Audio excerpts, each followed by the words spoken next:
우리 한국 속담들을 보면요, 참 대단한 것 같습니다.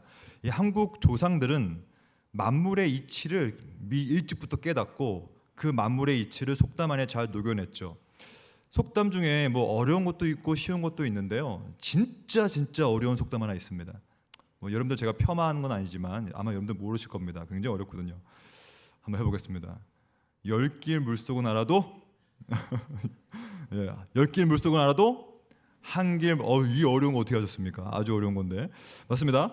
열 길의 물속은 알아도, 그러니까 열 길 물속 정도는 쉽다는 거죠. 충분히 알 수 있어도 다 보이니까요. 한 길의 사람 속, 한 길의 그 사람의 마음, 그 사람의 뜻, 그 생각은 알 수가 없다는 속담인데요. 제가 뭐 아까 소개받았다시피 저는 이제 두 번째 지금 예본교회 왔는데, 여러분들 이제 저를 아시는 분들은 미소도 짓고 계시고, 저도 이제 보니까 그때 뵀던 분도 계시고, 근데 이렇게 우리는 인간은 겉으로는 웃고 있지만 속마음이 어떨지는 알 수가 없어요. 그게 인간입니다. 인간만 속으로는 이상한 마음을 품지만 겉으로 웃을 수 있고요.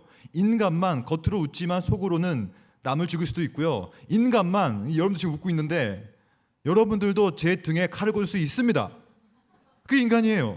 그게 인간이라고 하는 인간의 한 길의 어려움이죠.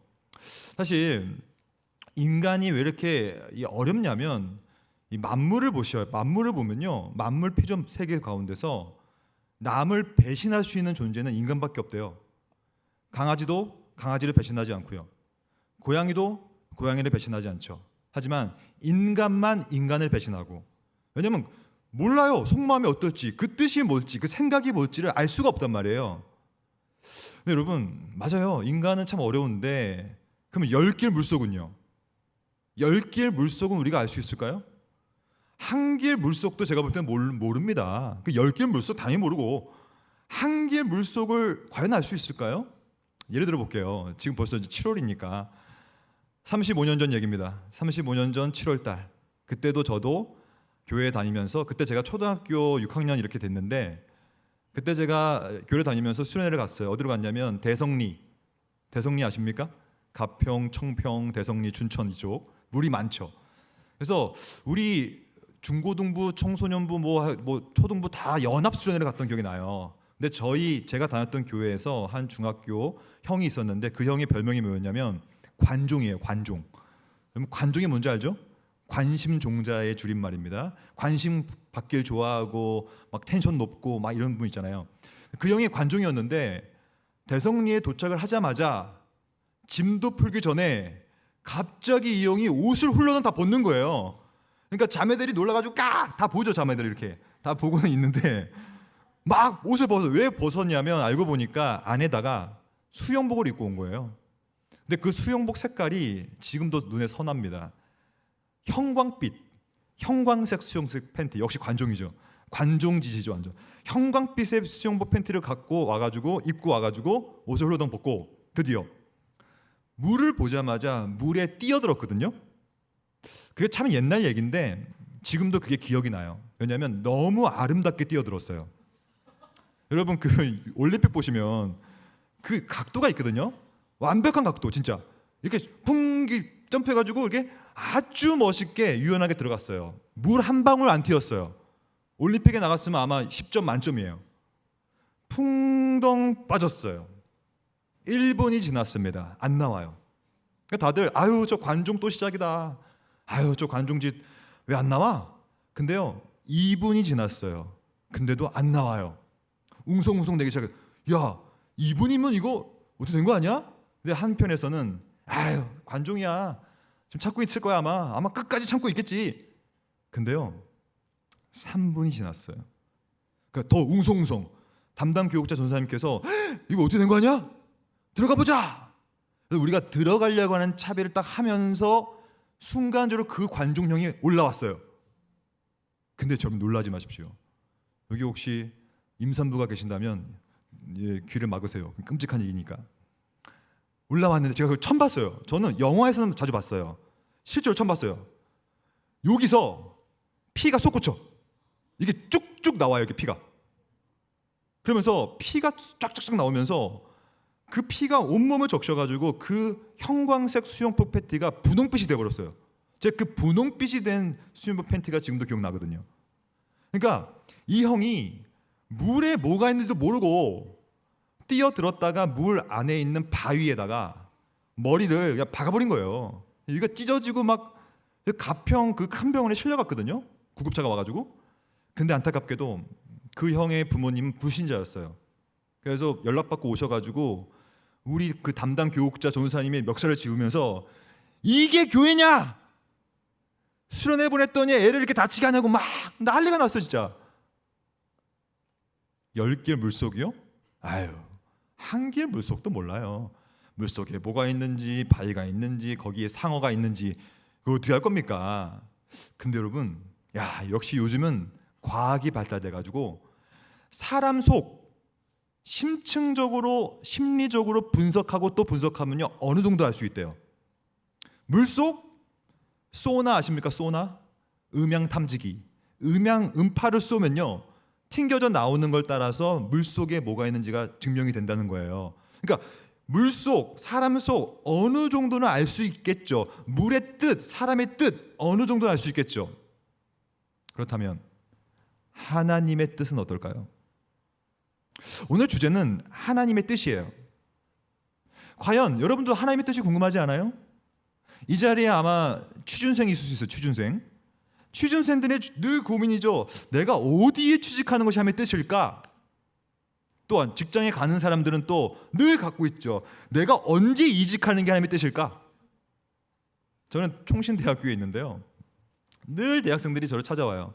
상담하러. 맨날 하는 말 이겁니다. 교수님, 남친을 향한 하나님의 뜻이 뭘까요? 나는 여자친구를 만날 수는 있을까요? 하나님의 뜻이 어디 있을까요? 나 지금 모태솔로인데 왜 나를 하나님께서는 모태솔로라는 뜻으로 나를 만드셨을까요? 나는 결혼할 수 있을까요? 나는 취직할 수 있을까요? 나는 졸업해서 제대로 할 수 있을까요? 우리 부모님 지금 이혼하신다고 하는데 이혼하면 이거 하나님의 뜻일까요? 우리 할머니 아프신데 나도 지금 아픈데 이거 하나님의 뜻일까요? 아마 이러한 고민들이 늘 많다는 거예요. 10길 물속, 1길 사람 속 그 뜻 뭐 어느 정도 알 수 있겠지만 과연 여러분들을 향한 하나님의 그 길, 하나님의 뜻이 뭐냐는 거예요. 저는 이 말씀을 통하여서 이 정답을 도출해내려고 합니다. 왜냐하면 여러분 꼭 기억하십시오. 모든 정답은 말씀에 있습니다. 말씀 외에는 이런 유가 나갈 수가 없기 때문에 그렇습니다.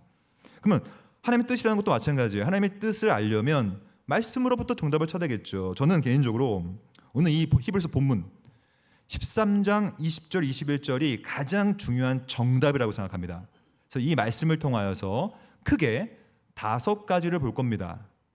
하나님의 뜻이 무엇이고 하나님의 뜻이 어떻게 어떠한 방식으로 이루어지며 나는 거기서 뭘 해야 되며 하나님의 뜻이 이루어졌다면 어떤 일이 벌어질 수 있을 것인가의 문제, 이 내용을 함께 가늠해 보겠으니 여러분들도 잘 따라오셔서 하나님의 뜻을 발견하는 시간 되기를 소망합니다. 첫째, 여러분 하나님의 뜻을 알려면 뭘 먼저 알아야 되냐면 그 뜻을 세우는 주체를 먼저 알아야겠죠. 그게 누구냐면 하나님이에요. 그러니까 하나님을 알아야 하나님의 뜻을 알게 되죠. 왜냐하면 하나님의 의의 뜻은 소유격이에요. 소유격. 그러니까 소유격을 아는 건 중요하지 않아요. 소유격을 누가 주어로 갖고 있느냐, 하나님이거든요. 하나님의 뜻이니까. 그러니까 하나님을 먼저 알아야 합니다.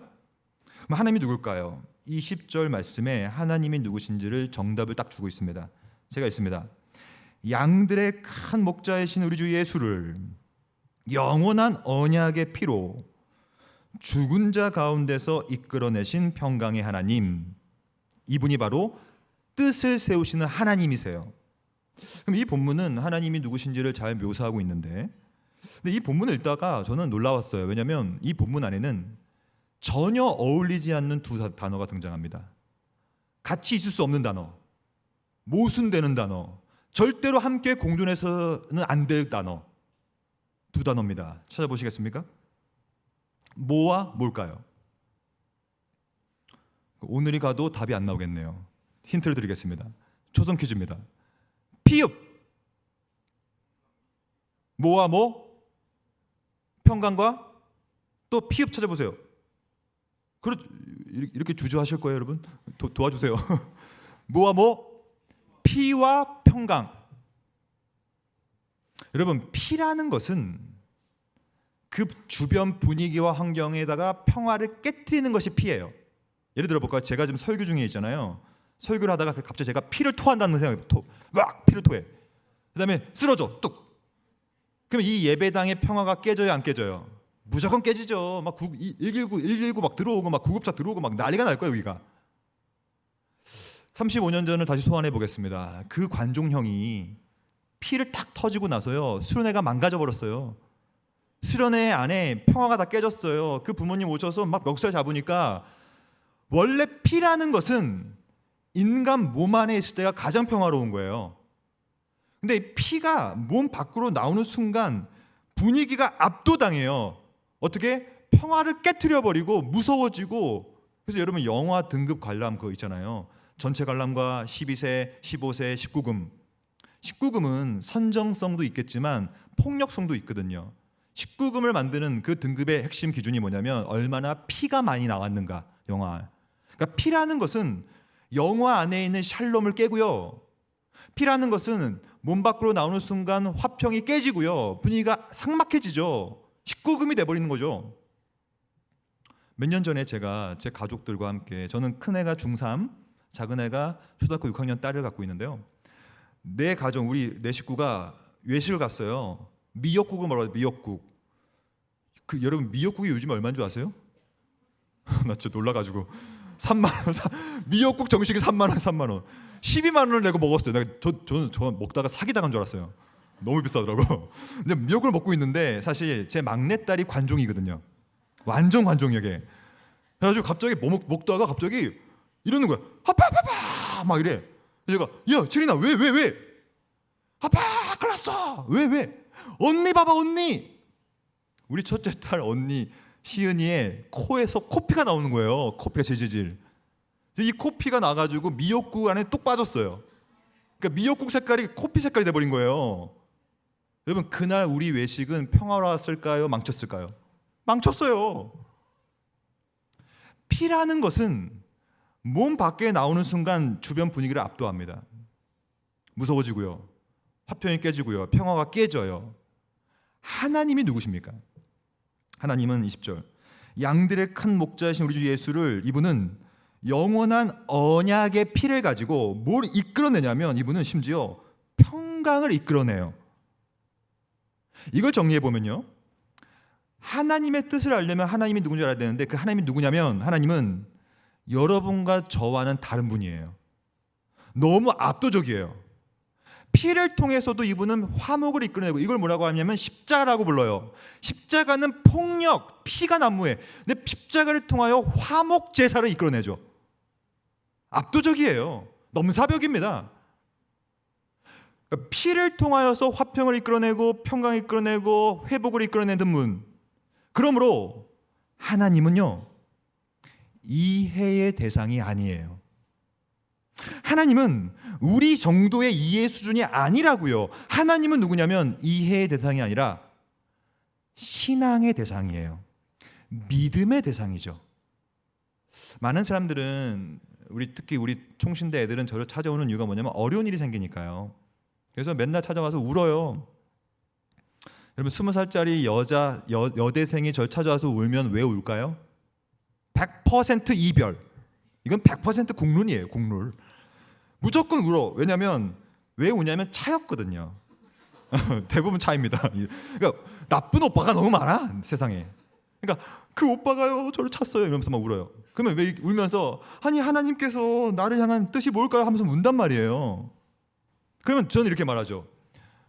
하나님은 피를 통하여, 너의 이별을 통하여 평강을 이끌어낸 분이다. 그러니까 너가 이해할 수 없겠지.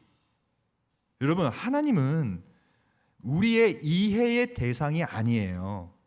왜 우리는 자꾸 실수합니까? 거대한 박스 안에다가, 이 박스는 뭐냐면 인간의 이성이라는 박스, 내 경험이라는 박스, 내 생각과 판단과 가치관의 박스 안에다가 하나님을 우겨 넣죠. 그래서 하나님 팔자리 다 잘려버리죠. 왜냐면 그분은 무한하신데 거기다 우겨 넣으니까. 하나님은 이해의 대상이 아니라 신앙의 대상이에요. 아, 이분은 피를 통하여서도 평강을 이끌어내시는 분이 압도적인 분이었구나. 그분은 이해하는 것이 아니라 그래서 그분을 믿는 거거든요. 아마 여러분 삶 속에서도 고통이 있을 거예요. 피가 보이겠죠. 여러분 피가 보이면 감사하세요. 왜냐하면 평강이 올 거거든요. 우리는 그러므로 일희일비해서는 안 돼요. 우리가 믿는 하나님은 우리 정도의 이해 수준이 아니라 우리 이해를 압도해버리는 믿음의 대상이기 때문에 피를 통하여 평강을 이끌어내고 피를 통하여 화목을 이끌어내며 우리와는 다른 죽은 자 가운데서도 생명을 이끌어낼 수 있는 분이 하나님이기 때문에 이것이 하나님의 뜻을 알기 위한 디폴트 값이에요. 이 디폴트가 안 되면 신앙이 없기 때문에 하나님의 뜻을 이해할 수가 없습니다. 그래서 먼저 하나님은 믿음의 대상이라는 사실로 디폴트의 기준을 좀 베이스를 깔 필요가 있고요. 그렇다면 두 번째, 피로부터 평강을 이끌어내는 분이 하나님이라면 그럼 그 하나님은 뜻을 뭐 어떻게 세우시는 것이냐? 21절에 총 4가지 정도로 하나님의 뜻이 무엇이고 어떻게 이루어지는지를 잘 말하고 있거든요. 함께 봅시다. 21절 제가 먼저 읽어볼게요. 모든 선한 일에 너희를 온전하게 하사, 그 다음에 주목하십시오. 자기 뜻을 행하게 하시고 그 앞에 즐거운 것까지, 여기까지 끊어볼게요. 왜냐하면 이 본문은 크게 4가지로 구분해 볼 수 있거든요. 그래서 자기 뜻을 행하게 하시고 그 앞에 즐거운 것만 끊어볼게요. 그럼 두 번째로는 하나님의 뜻의 정의를 알고 싶어요. 정의. 하나님의 뜻이 정확히 뭐냐는 거예요. 하나님의 뜻은 여러분 오해하면 안 됩니다. 하나님의 뜻은 여기 나와 있습니다. 자기 뜻이 하나님의 뜻이에요. 여러분들의 뜻이 하나님의 뜻이 아니라고요. 그럼 여기서 말하는 자기 뜻은 뭘까요? 그 다음 구절에 정확히 부연 설명이 나오는데 자기 뜻은 곧 뭐냐면 그 앞에 즐거운 것이에요. 그 앞. 그럼 여기서 그 앞을 좀 번역을 다르게 해야 될 텐데 번역은 많이 다양하게 할수록 좋습니다. 왜냐하면 의미가 풍성해지기 때문에 그 앞에 즐거운 것이라고 개역 개정은 번역했어요. 이 원문을 살펴보면 뭐라고 되어 있냐면 그 눈 앞이라고 되어 있어요. 하나님의 눈 앞에. 왜냐하면 눈이라는 것은 뭘 의미하냐면 존재를 의미해요. 존재. 그러니까 이걸 다시 의역해 보면 하나님의 눈 앞에 혹은 하나님의 존재 앞에 즐거운 것이 하나님의 뜻입니다. 다시 말씀드리면 여러분들이 좋아하는 것이 하나님의 뜻이 아니라고요. 그리고 하나님의 뜻은 그 앞에 즐거운 것인데 하나님은 어떤 분이냐면 자기 뜻을 행해요. 여러분들의 뜻은 절대 never ever ever예요. 절대 하나님은 행하지 않습니다. 그러니까 여러분이 좋은 걸 하나님은 절대 하지 않아요. 하나님은 자신의 눈앞에 즐거운 것만 행하십니다. 이걸 좀 예를 들어 볼게요. 제가 지금으로부터 한 15년 전에 미국에서 유학을 했는데요. 그때 이제 2딸을 다 낳았거든요. 근데 그때 막내딸이 3살이었을 때 걔는 3살 때부터 관종이었거든요. 그래서 3살 때부터 저를 참 힘들게 했는데 말도 못해 3살이라서. 근데 미국에 가시면 이제 이 잔디가 있잖아요. 그래서 저희 집에 잔디 깎는 조경할 수 있는 큰 칼이 있었어요. 카터칼. 이렇게 커 진짜 카터칼이. 근데 그게 이제 제 책상에 있었거든요. 근데 그 막내딸이 그거를 달라고, 왜냐면 처음 보는 칼이니까 그게 갖고 싶었나 봐요. 그러니까 저한테 말도 못해. 아빠 저 달라고. 이래. 제가 3살짜리 딸에게 이따만한 칼을 줄 수 있어요, 없어요? 주면 안 되죠. 주는 순간 아마 체린이의 팔이 잘려버리겠지. 자기가 자기를 베버리겠죠. 그래서 안 줬어요. 안 주니까 또 막 뒤집어지면서 막 떼굴떼굴 구르면서 떼를 쓰는데, 여러분 떼를 쓰는 것은요, 관종이 떼를 쓰는 것과 관종이 아닌 애가 떼를 쓰는 것은 차원이 다른 거 아세요? 이거 특강 주제인데 사실 엄청, 여러분 막 떼굴떼굴 어떻게 그러냐면 막 자기를 보호하면서 자기를 해야 하는 듯하게 합니다. 이거 뭔지 모르겠죠? 이거 뭘 모르시는구나. 그러니까 부모가 봤을 때 분명히 몸을 해야 할 것 같은데 절대 해야 하지 않게끔 막 구르는 게 있어요. 관종들이 하는 게 있어요. 막 구르면서 달라고 막 난리를 쳐. 여러분 제가 아빠로서 3살짜리 딸한테 카터칼을 줄 수 없고요. 끝까지 안 줬습니다. 왜냐하면 체린이가 봤을 때 그 칼은 자기 눈앞에 즐거운 것이었어요. 호기심, 갖고 싶다, 만지고 싶다. 지금 뭐지? 근데 그 아이의 뜻은 아버지의 뜻과는 정반대입니다. 아마 여러분들도 기도를 하실 거예요. 우리의 문제가 뭔지 아십니까? 우리는 하나님 아버지에게 자꾸 커터칼을 요구하고 있어요. 하나님, 이제 내가 기도하겠습니다. 제가 이제 특세도 시작하고요. 주시옵소서. 하나님 아버지는 카토카를 주지 않아요. 그러니까 그러면 우리는 또 이렇게 하죠. 안 주셨네요? 아, 그래요? 금식하겠습니다. 금식해도 안 돼. 단식하겠습니다. 단식. 심지어 하나님과 딜을 쳐버리죠. 하나님, 나 죽어버릴 거예요. 내 이거 안 주면 죽어버릴 거예요. 만약에 체린이가 그 칼을 위해서 단식한다. 관종이니까. 아빠, 나 이거 안 주면 죽어버릴 거예요. 절대 안 줍니다. 아버지는 자기 자녀에게 카토카를 주지 않아요.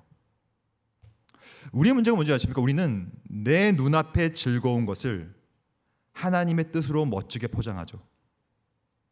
내 눈앞에 즐거운 것을 하나님의 뜻으로 둔갑시키죠. 그래서 기도하죠. 하지만 기억하십시오. 하나님은 자기 뜻만 행하지 우리의 뜻은 행하지 않아요. 저는 딸 둘, 우리 딸이 이 설교를 들으면 안 될 텐데요. 우리 딸들 때문에 좀 걱정이 많아요. 왜냐하면 청소를 너무 안 해요.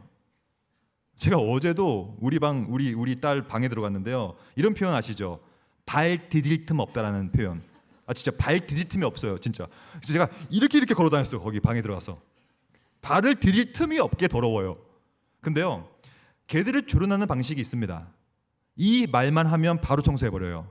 유치원 때는 이 말을 통했거든요. 신채린 일로 와봐. 마이쮸 줄게. 그러면 그러니까 청소 끝나면 마이쮸 줄게. 그러면 엄청 빨리 청소를 해버려요. 근데 지금 안 통해요, 마이쮸가. 지금 뭘 하냐면 피자 사줄게.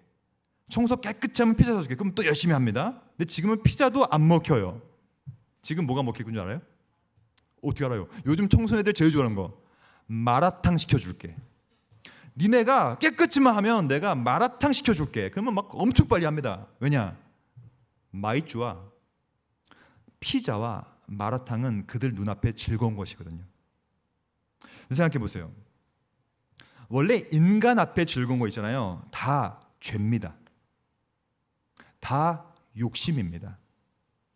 내가 좋아 보이는 거요? 대부분 거룩한 거와는 거리가 멀어요.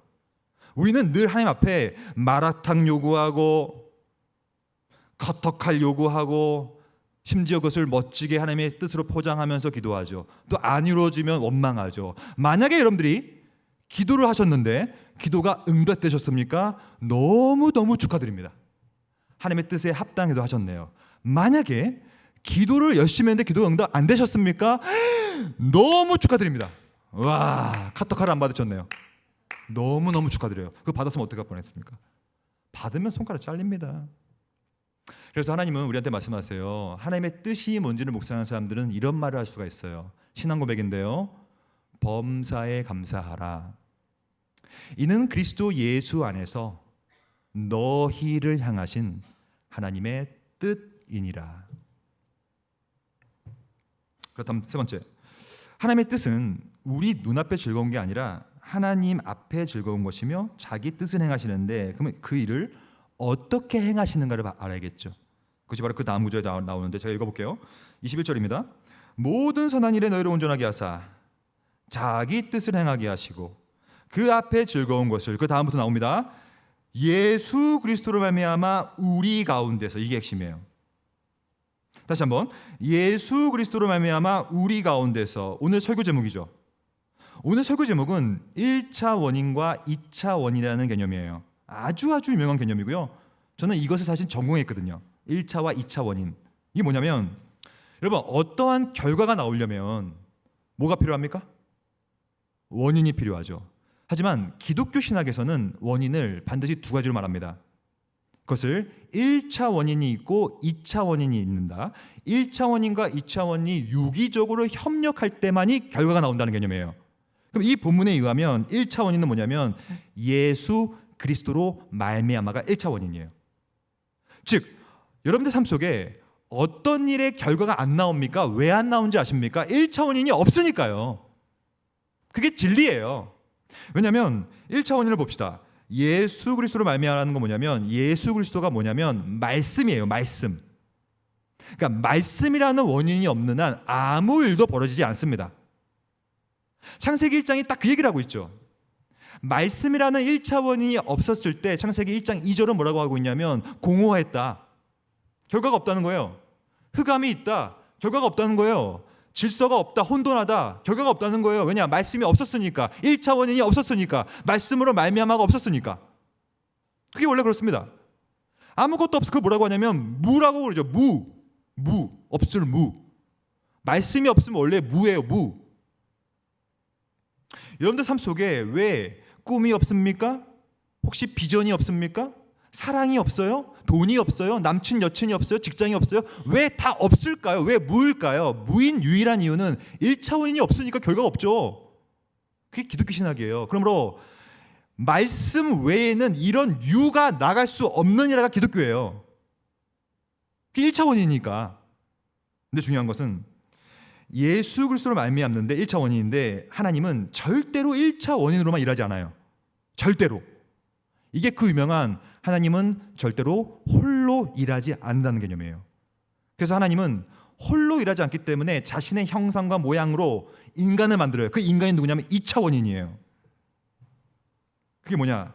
예수 그리스도로 말미암아 1차 원인, 우리 가운데서가 2차 원인이에요. 하나님의 뜻은 우리 가운데서만 이루어집니다. 그렇게 역사하세요. 예를 들어 볼게요. 이게 뭔지. 여러분 이 성경을 보시면 성경은 하나님께서 메네 데겔 우바르신 이렇게 써주면 될 거 아닙니까? 1차 원인이. 근데 그냥 써주지 않죠. 반드시 하나님은 2차 원인이라고 하는 성경 저자 총 40여 명이거든요. 신구약 다 합치면 40여 명의 인간 저자라고 하는 2차 원인을 사용하셔서 유기적인 영감으로 성경을 쓰세요. 그것이 하나님이 일하시는 방식이에요. 구원도 마찬가지죠.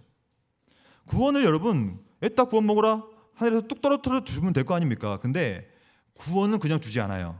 1차 원인은 반드시 2차 원인을 사용하세요. 설교자를 통하여서 말씀을 전하게 만들고 말씀을 들음에서 믿음이 나게 만들어서 또한 그 믿음으로 내가 믿음을 통하여 2차 원인으로서 구원을 받게 만들어요. 협력 사역이죠. 또한 뭐 그 모든 것이 다 협력 사역인데 뭐 성경을 쓰는 거, 예수께서 내려오신 것도 똑같아요. 그러면 예수께서 성육신 하실 때도 그냥 하늘에서 뚝 떨어지면 될 거 아닙니까?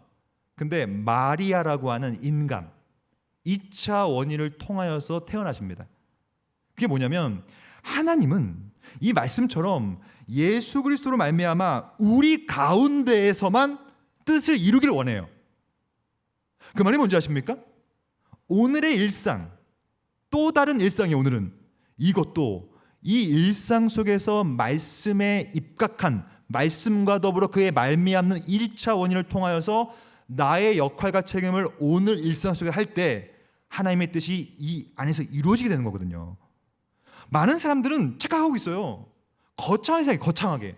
하나님의 뜻은 거창한 것이며 민족 보고 막 세계 보고 막 거대한 뭐 어떤 것 아닙니다. 그렇지 않아요. 하나님의 뜻은 바로 오늘 말씀으로 말미암아 말씀을 듣고 은혜 받고 또 그렇게 살기로 결단한 여러분들 우리 안에서 이루어지는 거거든요. 그럼 네 번째 정리합니다. 하나님의 뜻을 알려면 하나님이 알아셔야 됩니다. 하나님은 압도적인 신앙의 대상이에요. 피를 통하여 평강을 이끌어낼 수 있죠. 이분은 우리가 원하는 걸 하지 않아요. 자기 뜻만 행합니다. 그 앞에 즐거운 것만 행합니다. 어떻게? 1차 원인으로서 예수 그리스도라는 말씀으로 말미암아 2차 원인 우리 가운데서 이루시는 걸 원하시는 분이에요. 네 번째로는 그럼 2차 원인인 여러분과 저는 뭘 해야 될까요? 그 문제. 가만히 있으면 될까요? 안 됩니다. 2차 원인의 역할을 좀 보겠습니다. 그것이 21절 처음에 잘 나오거든요. 제가 있습니다. 모든 선한 일에 너희를 온전하게 하사. 온전하게 하는 것, 이게 2차 원인의 역할이에요. 그럼 여기서 온전하게 하다라고 하는 헬라어 동사를 살펴볼 필요가 있는데 이 헬라어 동사는 이 동사라는 것은 언제나 직역이 있고 의역이 있어요. 직역은 말 그대로 그 의미 자체를 그대로 직역하는 거예요. 직접적으로. 하지만 더 중요한 건 의역입니다. 그 직역을 근거로 이 의미를 담아내는 번역이 필요한데, 그러면 온전하게 하다는 헬라어의 직역을 먼저 볼게요. 크게 두 가지 의미가 있거든요. 배경적으로, 그러니까 이 동사가 사용됐을 때는 그 배경 속에 사용됐다는 뜻이에요. 첫째는 그물이 빵꾸가 나죠. 그물, 물고기 잡는 그물.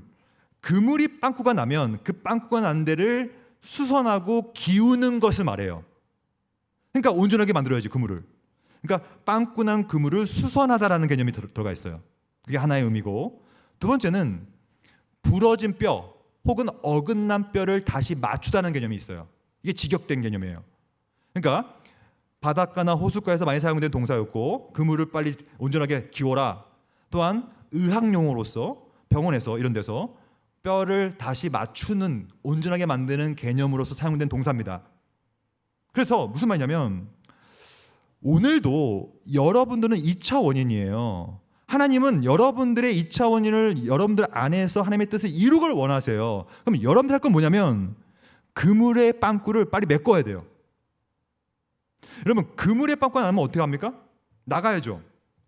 그물은 어디 있어요? 바닷가에 있거나 호숫가에 있겠죠. 뜨겁겠죠. 뜨거워도 나가야 돼요. 여러분들 역할이 필요하다고요. 뜨거워도 나가고, 그물의 재질을 살펴봐야 되고, 나가면 어디가 빵꾸 나는가 사이즈를 재봐야 되고, 내 노력과 내 결정과 내 판단, 2차 원인이에요. 하나님은 그걸 반드시 사용하십니다. 나의 헌신, 또 열심히 분석하고, 이게 잘못됐구나, 마트에 가서 또 사오고, 사서 또 빵꾸를 떼딴 빵을 하고, 그걸 하지 않으면 물고기를 잡을 수가 없어요. 잡을 수가 없다고요. 결과가 없다고요. 하나님은 절대로 홀로 일하지 않아요. 하나님은 2차 원인들 여러분과 저 같은 사람들에게 그물을 네가 메꿔야 된다. 여러분, 코 부러져 보셨습니까?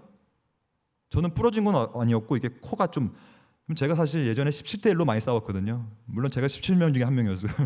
늘 싸웠는데 이게 잘못 맞아가지고 코가 약간 살짝 비틀어져가지고 제가 처음으로 코를 맞추러 갔거든요, 병원에. 제가 그때 진짜 세상 가장 큰 비명을 질렀어요. 제가 코를 맞추면 너무 아프더라고. 하는데 너무 아파. 여러분, 코를 맞추려면, 그러니까 뼈를 맞추려면요, 일단 병원에 가야 되고요, 의지가 필요해요. 가야 돼서 또 앉아서 또 코 맞추고, 아픈데 아파 죽겠는데 참아야 되고 막 해가지고 코를 맞춰야 내가 온전해야 될 거야. 온전하게. 코를 맞추지 않고 뼈가 어긋났는데 뭘 할 수 있으리요? 여러분들은 지금 어느 뼈에 고장이 있습니까? 어디가 문제가 있습니까? 그거 맞춰야 된다는 거예요, 2차 원인으로서. 그럼 이게 직역이고, 직역에 근거하여 뭘 하라 그랬죠, 제가? 의역을 해야 된다. 의역. 의미를 부여한 이 번역을 해야 된다는 거예요. 그럼 이 두 가지를 의역을 해보면 결국에는 온전하게 된다. 이게 뭐냐? 바로 오래 참다는 거예요. 오래 참아야 된다. 여러분, 오래 참아야 합니다. 정말 그래요. 많은 사람들이 이런 생각하겠죠. 교수님 뭐 수지 예봉교회 뭐 두 번째 오셔가지고 뭐 알아요? 내 가정 상황을 알아요? 지금 집안에, 우리 집에 가면 지금 그 화상, 그 원수가 거기 있는데 참으라고요. 제가 지금 20년 30년 임계점에 다다랐습니다. 이제 폭발하겠습니다. 많은 사람들은 가정에서 폭발하고요, 교회에서 폭발하고요, 직장에서 폭발하고 다 때려치고요, 혁명을 거듭하죠. 왜냐? 오래 참지 못하니까. 하지만 온전하게 되다는 의역의 핵심은 오래 참는 거예요. 왜 그럴까요? 왜 오래 참아야 될까요? 기본적으로 지적을 다시 생각해 봅시다. 그물을 기울려면요, 뜨거워도 오래 참아야겠죠. 그물을 다시 빵꾸로 때우려면. 코도 마찬가지죠. 뼈를 맞추려면 마찬가지죠. 왜 그럴까요? 성경이 진리예요. 성경은 뭐라고 하냐면, 사랑은 오래 참고. 사랑을 묘사할 때 가장 첫 번째 단어가 뭐냐면 오래 참음이거든요. 여러분들이 여러분들 자신을 사랑한다면 더 참으셔야 돼요. 여러분들이 여러분들한테 맡겨진 가정을 좀 더 사랑한다면 참으셔야 합니다. 여러분들한테 맡겨진 교회를 좀만 더 사랑한다면 참으셔야 되고요. 마치 그리스도처럼. 제가 아까 1차원이 2차원이 말씀드렸죠. 1차원인가 2차원이는 분리될 수가 없어요. 유기적 협력이거든요. 그래서 뭐라고 하냐면 신학적 연동성. 1차와 2차는 연동되어 있어요. 그러니까 우리가 왜 참아야 하냐면 1차원이라고 하는 예수께서 인생 자체로 참으셨거든요. 이분은 참지 않을 수 있었어요. 왜냐? 이분은 전지전능한 하나님이셨어요. 하지만 얼마든지 자기 팔에다가 십자가의 못을 박는 로마 병정의 팔을 생각으로만 부러뜨려 버릴 수 있었단 말이에요. 하지만 참아내시죠. 십자가의 고통을 참으시고 죽음을 참으시고 무덤에 거하셔도 참으시고 그 참음을 통하여 우리에게 온전한 구원을 주신 겁니다. 하나님은 오늘도 2차 원인인 여러분들에게 요구하고 계십니다.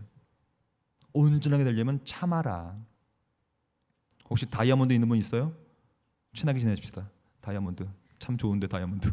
다이아몬드는 자연산 다이아몬드가 진짜 비싸대요. 인공 다이아몬드는 싸고 자연 다이아몬드는 땅속 깊숙한 곳 거의 뭐 1000kg 막 들어간대요. 거기 들어가면 탄소들이 많대. 탄소 C라고 하는 탄소.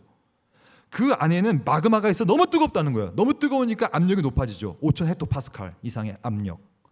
그러니까 막 뜨겁고 막 지압과 막 뜨거운 지열 막 100년 참고 200년 참고 막 300년 참으면요. 근데 참다가 툭 터진대요. 못 참고. 그러면 다이아몬드는 안 되는 겁니다.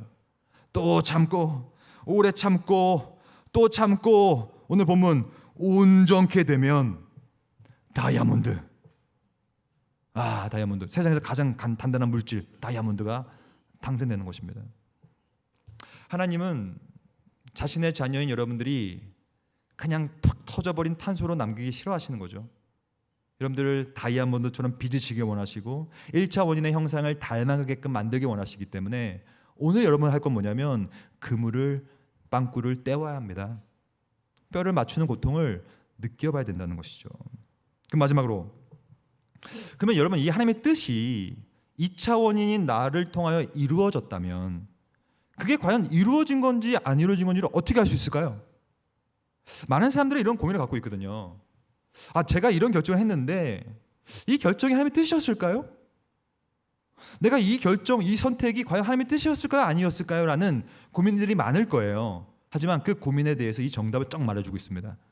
무엇이 하나님의 뜻이 이루어졌고 이루어지지 않는 것은 오늘 본문이 정확히 말하고 있어요. 마지막 구절이거든요. 제가 있습니다. 모든 선한 일에 너희를 온전하게 하사 자기 뜻을 행하게 하시고 그 앞에 즐거운 것을 예수로 말미암아 우리 가운데서 이루기를 원하시노라 하면서 마지막에 영광이 그에게 세세 무궁토록 있을지어다. 아멘. 여러분, 하나님의 뜻이 이루어지면 가만히 있을 수 없습니다. 여러분들이 삶 속에서 이걸 한 번쯤은 경험해 보셔야 돼요. 하나님의 뜻이 이루어지잖아요. 어떤 일이 벌어지는지 제가 말씀드릴게요. 이렇게 됩니다. 와, 진짜 하나님은 신묘막측하신 분이었구나. 이게 의도성이 없어요. 그냥 무의식까지 나옵니다.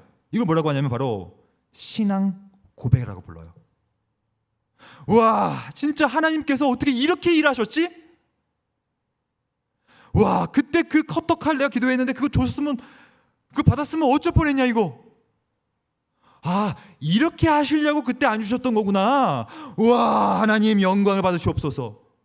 이거는 나도 모르게 나옵니다. 나도 모르게 신앙 고백이. 여러분 이걸 경험하셔야 돼요. 맨날 내 거, 내 눈앞에 즐거운 거, 내 거, 내 소유, 나 잘 먹고 잘 사는 것만 살아가면 이런 고백이 나올 수가 없어요. 압도적인 피로부터 평강을 이끌어낼 수 있는 그 믿음의 대상이 하시는 역할을, 그 뜻을 기억하는 순간, 성취되는 순간 나는 그냥 신앙 고백이 터져 나와버립니다. 와, 하나님 홀로 영광을 받아 주옵소서. 그에게만 세세 무궁토록 영광이 있을지어다 라는 찬송의 제사를 드리게 되는 것이죠. 사랑하는 성도 여러분, 여러분들도 이 경험을 많이 해보셔야 됩니다. 저도 참 이 경험을 많이 해봤거든요. 저는 개인적인 경험이 뭐냐면 이런 하나님의 뜻이 내 삶 속에 벌어질 때 저는 저의 특장점은 뭐냐면 눈물이 그렇게 나오더라고요. 와, 하나님 어떻게 그렇게 하셨습니까? 왜 그럴까요? 누가복음 5장에 보면 그 이유가 정확히 나와요. 누가복음 5장은 예수께서 베드로에게 베드로야 저 깊은 데로 가서 그물을 내려라. 그물을 내려요. 말씀을 만납니다. 누가복음 5장 6절에 가보면 이런 말이 나와요. 그물이 찢어지는지라. 하나님의 뜻이 이루어질 때는 찔끔찔끔 이루어지지 않고요. 압도적이에요. 그물이 찢어져 버립니다. 가만히 있을 수가 없어요. 나도 모르게 찬양이 흘러나오죠. 흥얼흥얼. 누가복음 5장 7절에 가보면요. 두 배의 잠김에 꽉 잠기게 되었느니라.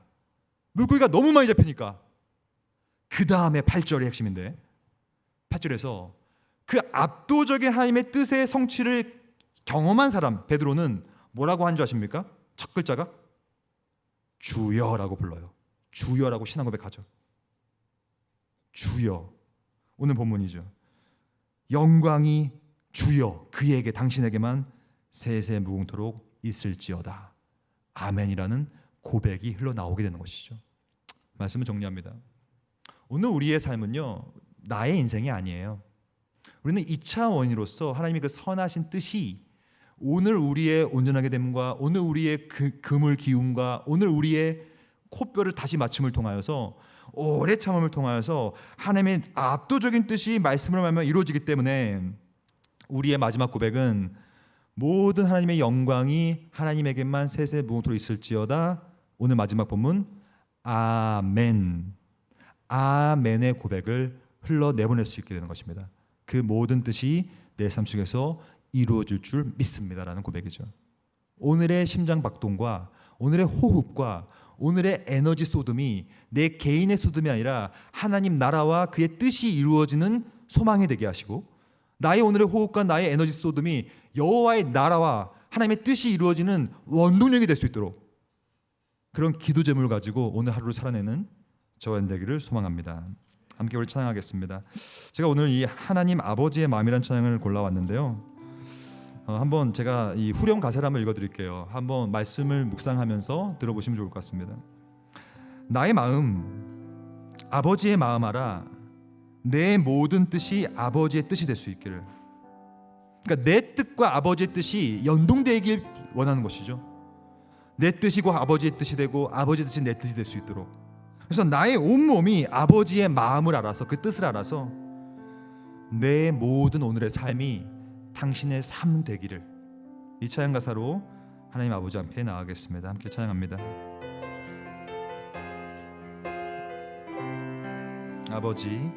아버지 당신의 마음이 있는 곳에 나의 마음이 있기를 원해요.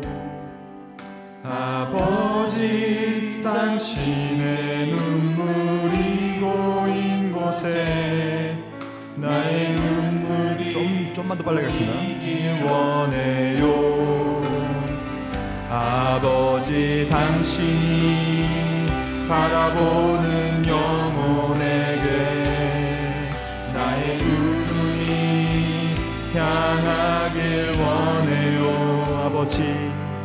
아버지 당신이 울고 있는 어두운 땅에 나의 두 발이 향하길 원해요. 나의 마음이 아버지의 마음 알아. 내 모든 뜻 아버지의 뜻이 될 수 있기를. 나의 온몸 아버지의 마음 알아. 내 모든 삶 당신의 삶 되길. 한 번 더 찬양합니다. 아버지 당신의 마음이 있는 곳에 나의 마음이 있기를 원해요. 아버지 당신의 눈물이 고인 곳에 나의 눈물이 고이길 원해요. 아버지 당신이 바라보는 영혼에게 나의 두 눈이 향하길 원해요.